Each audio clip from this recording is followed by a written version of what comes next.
కార్తీ గారు ఇప్పుడు మిమ్మల్ని మాట్లాడవలసిందిగా కోరుతున్నాం. Thank you. సందీప్ చాలా ఎమోషనల్గా మాట్లాడాడు. సందీప్ తర్వాత మాట్లాడాలంటే చాలా స్పీచ్ బోల్డ్ మాట్లాడాడు, కానీ సినిమా తను కలర్ ఫోటో తర్వాత ఇంత జర్నీ ఉంది కాబట్టి మాట్లాడాడు. ఫస్ట్ నా దగ్గరికి సందీప్ని ఒక 5 years బ్యాక్ ఎస్కేని తీసుకొచ్చి డార్లింగ్ తిని చాలా మంచి టాలెంటెడ్, చాయ్ బిస్కెట్లో చేస్తాడు సందీప్ అని చెప్పి అప్పుడు ఒక కథ చెప్పాడనమాట.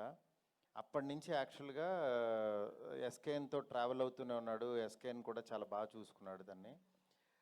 దాని తర్వాత వేరే సినిమాలు చేద్దామని అనుకున్నాం. మళ్ళీ ఈ సినిమా కథ చెప్పాడు. చెప్పిన తర్వాత అంటే ఒక కథ కోసం, ఒక క్యారెక్టర్ కోసం కథలు పుడతాయి, కానీ ఇతని కథ పుట్టింది మాత్రం రోషన్ను చూశాకో ఏదో తెలీదు.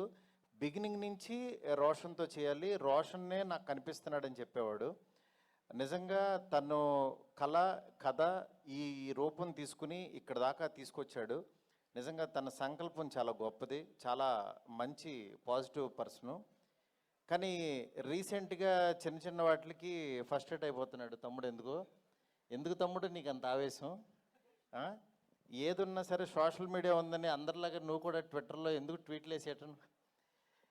ఒకటి గుర్తుపెట్టుకో తమ్ముడు, పెద్దవాళ్ళ దగ్గరికి వచ్చినప్పుడు యాక్చువల్గా వాళ్ళు నిజంగా బాలయ్య బాబు గారు మన దగ్గరికి రావటం నీ అదృష్టం. ఎందుకంటే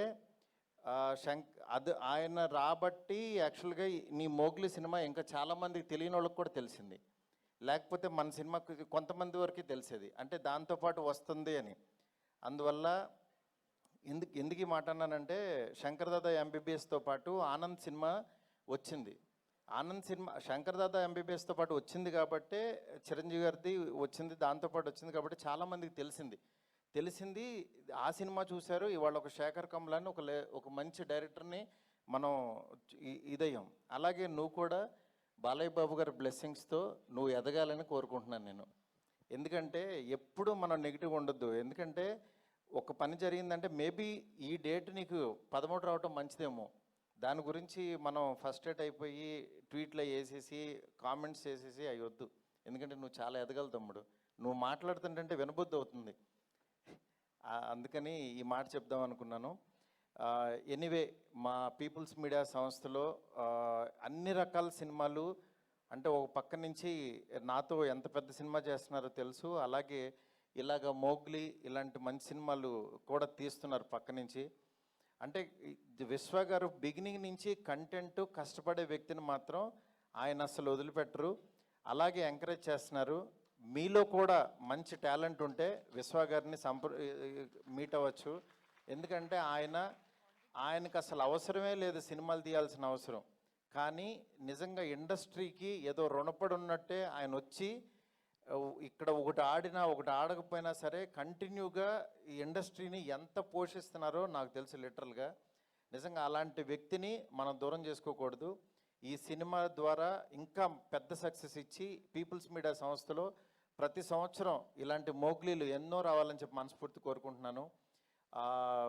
సుమా గారు రాలేదు, మమ్మల్ని యాక్చువల్గా ఆవిడే పుష్ చేశారు నిన్న రమ్మని, కానీ ఇందాక రోషన్ అడిగితే చెప్తున్నారు మదర్ ఇంకో 2 సినిమాల వరకు రారన్నారని. రాకపోయినా నీ వెనకాల ఉన్న శక్తి ఆవిడే తమ్ముడు. నెక్స్ట్ ఈ సినిమాలో స్ట్రెంగ్త్, ఈ సినిమా ఎందుకు సక్సెస్ అవుతుంది అనుకునే దీంట్లో బండి సరోజ్ గారిని ఎంచుకోవటం. సార్ మీ one of the fan sir. నేను మీ డైలాగ్స్కి నేను ఆ మాంగళ్య బలం మొదలు పెడితే అలా కారులో కూర్చొని చూస్తానే ఆఫీస్కి వచ్చేసాను సార్. అంటే నిజంగా ఎంత ప్యాషన్ అంటే, నేను ఈ రోజుల్లో తీసినప్పుడు అలాగే ఇరుచుకు పడిపోయేవాడిని, రాసేసేవాడిని. అట్లా యాక్చువల్గా సరోజ్ గారిని చూస్తే చాలా గొప్పగా అనిపించింది. సార్ మేము కూడా ఒక మంచి క్యారెక్టర్ రాసుకుంటాం సార్, చేయాలి సార్ మీరు. ఎనీవే, ఇక్కడికి ఈ టీంని బ్లెస్ చేయడానికి వచ్చిన రాణా గారికి నిజంగా ప్రతి చిన్న సినిమా ఏదన్నా క్వాలిటీ బాగుందంటే మా వెనకాల రాణా గారు ఉన్నారంటున్నారు. రాణా గారికి చెప్పాను సార్ బాగుందంటున్నారు. అలాగే రాణా గారు, సురేష్ బాబు గారు మంచి కంటెంట్ ఉన్న సినిమాల్ని థియేటర్కి తీసుకొచ్చి రిలీజ్ చేస్తున్నారు. ఆ సినిమా గురించి గట్టిగా లౌడ్గా చెప్తున్నారు. రాణా గారికి చాలా చాలా థ్యాంక్స్ సార్. నీ టీం అందరికీ కూడా చాలా బాగా ప్రొఫెషనల్గా చాలా బాగున్నాయి, అన్ని క్రాఫ్ట్స్ చాలా బాగా చేశారు. ఈ సినిమా బాగా ఆడాలని మనస్ఫూర్తి కోరుకుంటున్నాను. All the best to entire team. Thank you so much. Thank you sir, thank you so much Maruthi గారు. అండ్ ఇప్పుడు మన మోగలి మాటలు వినేద్దాము. రోషన్ కనకాల ఇప్పుడు మాట్లాడతారు. అందరికీ నమస్కారం.